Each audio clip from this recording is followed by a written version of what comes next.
Missouri might look peaceful during the day, wide fields, quiet towns, and friendly faces.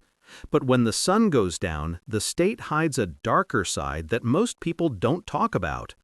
I used to think ghost stories were just old legends until I started hearing the whispers myself. Abandoned hospitals, haunted cemeteries, cursed bridges. Every place here has a story that chills your bones. So tonight, I'm taking you deep into Missouri's most terrifying true stories. These aren't tales from movies, they're real encounters people swear they'll never forget. And after hearing them, you might not sleep tonight. 1. Lemp Mansion, St. Louis, Missouri. When I first stepped into the Lemp Mansion in St. Louis, I didn't expect the air itself to feel heavy. The sun had just set behind the old brick walls, and the street outside had gone quiet, as if the city didn't want to disturb what lived inside. The house stood there like a memory that refused to fade, its windows staring back at me, almost aware of my presence. Inside, everything smelled of old wood and dust. The floor creaked with every cautious step I took, and somewhere deep in the house, a door clicked shut, even though no one was there. I had read about the Lemp family, how they built an empire through beer, how they lost it all, and how, one by one, they ended their lives right here, in these very rooms. But reading about it and feeling it are two different things. That night, I felt it. The first strange thing happened near the main staircase. I heard a low whisper, faint but clear, like someone saying my name from just behind my shoulder. I turned instantly, but the hallway was empty. The air was cold enough to make my breath visible. I told myself it was just my nerves, but my hands had already started to shake. When I reached the upper floor, the lights flickered for a second, and in that flash, I saw what looked like a man standing at the end of the corridor, tall, wearing an old-fashioned suit. I blinked, and he was gone.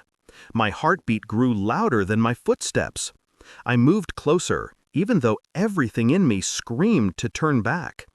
The door to what used to be Charles Lemp's room was half open. They say he shot himself there after years of loneliness and grief. I pushed it open slowly. The room was silent, untouched, as if time itself had stopped out of respect. But then, out of nowhere, I smelled something faintly sweet, like cigar smoke mixed with something metallic. My throat tightened. The air turned colder. The curtain by the window swayed, even though the window was sealed shut. That was the moment I realized something was watching me. I whispered out loud, "Charles, is that you?" My voice barely made a sound, but I heard a soft sigh in return, right beside my ear. I stepped back instantly, my heart racing. The temperature dropped again, and for a few seconds, I could hear slow footsteps circling me. Soft, careful, like someone invisible was inspecting an intruder in their home. When I finally rushed out of that room, the staircase behind me creaked as if someone was following. I didn't look back. As I reached the front door, I heard one final sound, a faint clink, like a glass being raised in a silent toast. Outside, the night air felt alive again. The tension lifted, but something inside me had changed. I had come to the Lemp Mansion to explore a haunted house, but walking out, I realized the house wasn't just haunted, it was grieving. Every wall, every step, every whisper carried the sorrow of a family that had once been great and ended in tragedy. And for a few moments, I wasn't just a visitor, I was part of its story. 2. Pythian Castle, Springfield, Missouri.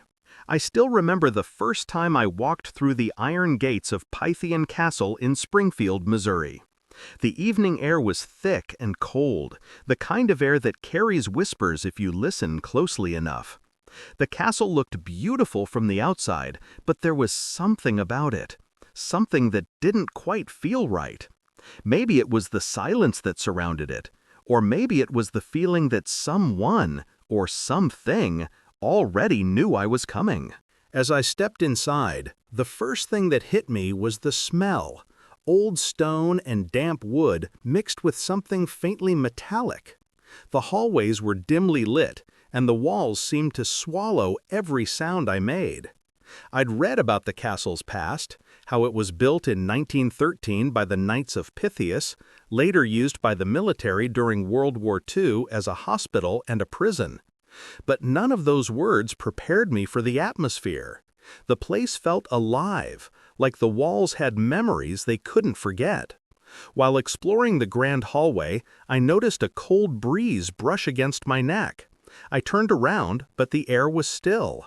I kept walking, convincing myself it was just my imagination.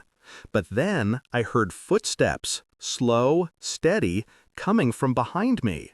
The sound echoed through the hall, one step at a time, matching mine perfectly. I stopped. The footsteps stopped. I moved again. They followed. My chest tightened as I turned around, but the corridor was empty. I decided to check the lower level, the basement. They say it's where soldiers were kept, some wounded, some never made it out. The air grew heavier with each step I took down the narrow staircase. The light flickered above me, throwing long shadows across the concrete walls. As I reached the bottom, I could hear a faint humming, like someone quietly singing an old tune. The sound came from the far end of the room, near a rusted door. My heartbeat started to race, but curiosity pulled me closer. When I reached the door, the humming stopped. Complete silence. I stood there, frozen, staring at that door. Then suddenly, something hit the other side, hard. It wasn't a small knock, it was like a fist pounding the metal. Once, twice, then silence again. I stumbled backward, my flashlight shaking in my hand. I didn't wait to see what was behind it. I turned and ran up those stairs, 2 steps at a time. At the top, I leaned against the wall, trying to catch my breath. And that's when I saw it. Through the reflection in a glass case. A figure in uniform, standing right behind me. The outline was clear. A soldier, his face pale, his eyes hollow. I spun around instantly, but there was no one there. When I finally stepped outside, the cold air felt different. The night was quiet again, but I couldn't shake the feeling that the castle was watching me leave. Even now, when I think about that place, I can still hear the faint echo of those footsteps behind me, following me long after I was gone. 3. Missouri State Penitentiary, Jefferson City, Missouri. The first time I visited the old Missouri State Penitentiary in Jefferson City, the air was heavy with a kind of silence that made your skin crawl. The massive stone walls stood like they had seen everything: pain, rage, death, and still refused to forget. I had come during a night tour, one of those ghost investigations they do for tourists. But the moment I stepped through those rusted gates, it didn't feel like a tour anymore. It felt personal, like the prison itself was alive and watching every move I made. Inside, the air was thick with humidity and the faint smell of rust and mold. The metal bars were cold to the touch, and every small sound, a breath, a shuffle, echoed endlessly through the empty corridors. I remember passing by the old execution chamber, where the gas chamber still sits. The guide was speaking, telling us how dozens of inmates had met their end there, but I wasn't really listening. My eyes were fixed on the metal door. It looked ordinary at first, until I noticed the small window, fogged from the inside. It was impossible, but I could swear I saw movement behind that glass, like someone pacing, waiting. We moved to cell block 4, one of the oldest parts of the prison. The cells were narrow, dark, and still carried the energy of people who had lived and died in misery. As I stood near one of the cells, I suddenly felt a strange pressure on my chest, like the air had thickened. My flashlight flickered, and for a moment, the beam landed on something, a face staring back at me through the bars. Pale, almost transparent, but there. My first instinct was to step back, but my body refused to move. I blinked, and the face was gone. The guide called us to move forward, but I hung back for a second, staring into that cell.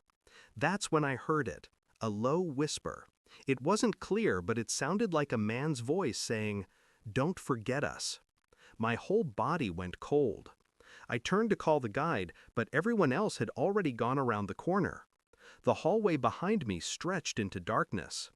Trying to shake it off, I hurried to catch up, but as I passed another row of cells, I heard footsteps, slow, dragging, following me. The echo bounced off the concrete, matching my pace. When I stopped, they stopped. My hands were shaking so badly I could barely hold my flashlight. I turned around, shining the light down the hall. Nothing, just empty cells staring back. When the tour ended, I stepped outside into the night air, but it didn't feel like I had truly left. It felt like part of that place had followed me. The silence, the eyes, the whispers. Even now, when I close my eyes, I can still hear that voice inside my head, quiet but clear. Don't forget us. And maybe that's what the prison wanted all along, to make sure no one ever truly leaves. 4. Zombie Road, Wildwood, St. Louis County, Missouri. It was a foggy October evening when I first drove down what locals call Zombie Road in Wildwood, Missouri. The name itself felt like an invitation I shouldn't accept, but curiosity won.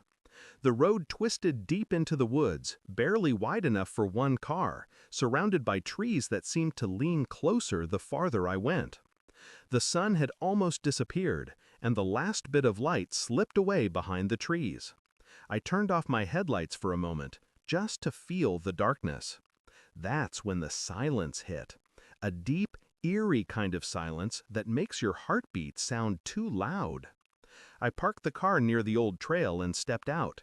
The gravel crunched beneath my boots, and the cold air bit at my face.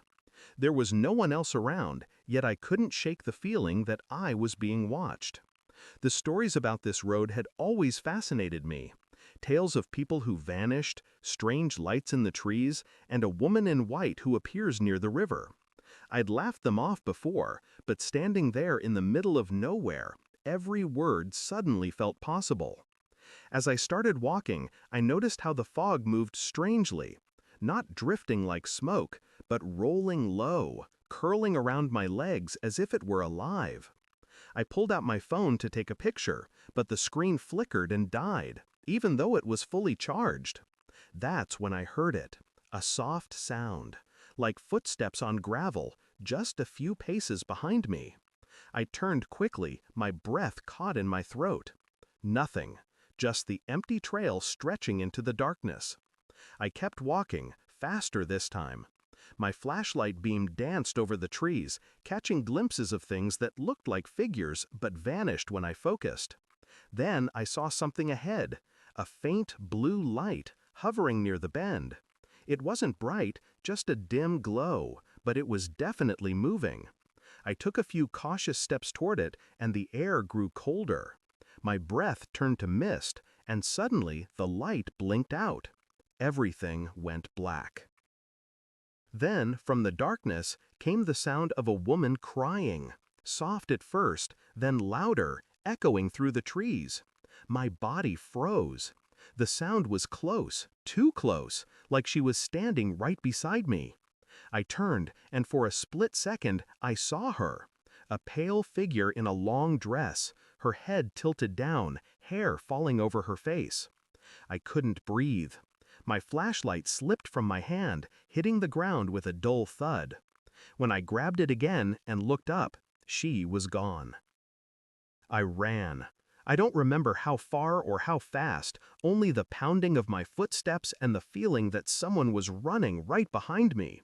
When I reached my car, I slammed the door, locked it, and looked into the rearview mirror. For a moment, I thought I was safe, but then I saw her, standing at the edge of the road, watching as I drove away. Even now, when I think about that night, I can still hear the sound of those footsteps following me.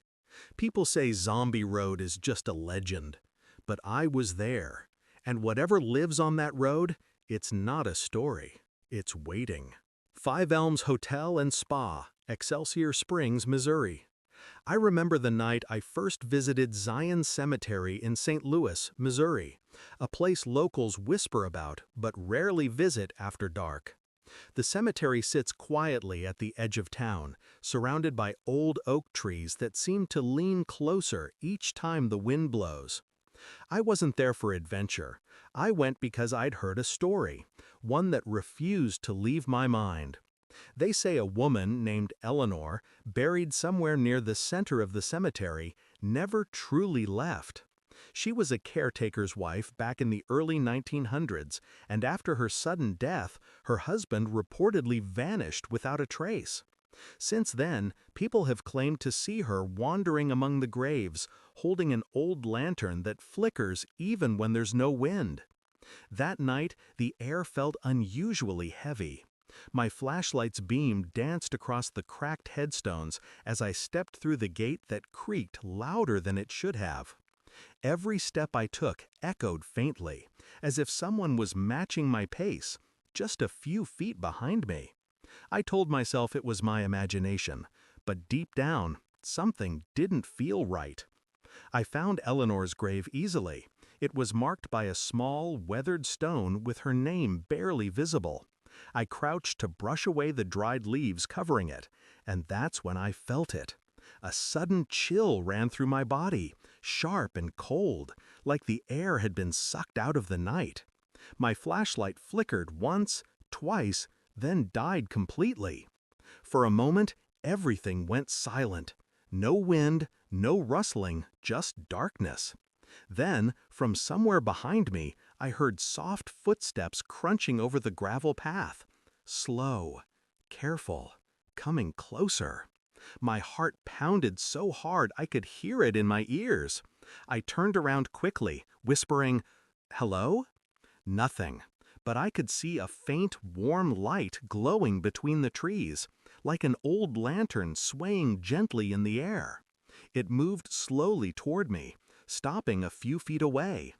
I couldn't see anyone holding it, just the light floating in the dark. I stepped back, terrified but unable to look away. And then I heard it, a voice, quiet and trembling, whispering my name. "Why did you come here?" That was all I needed. I turned and ran faster than I ever had in my life, not stopping until I reached my car. When I looked back, the cemetery gate stood still, and the light was gone. But I swear, as I started the engine, I saw a woman's reflection in my rearview mirror, pale face, hollow eyes, and an old lantern glowing beside her. I never went back. But sometimes, when I pass that road at night, I still see that faint, flickering light between the trees, like she's waiting for someone else to visit her grave again.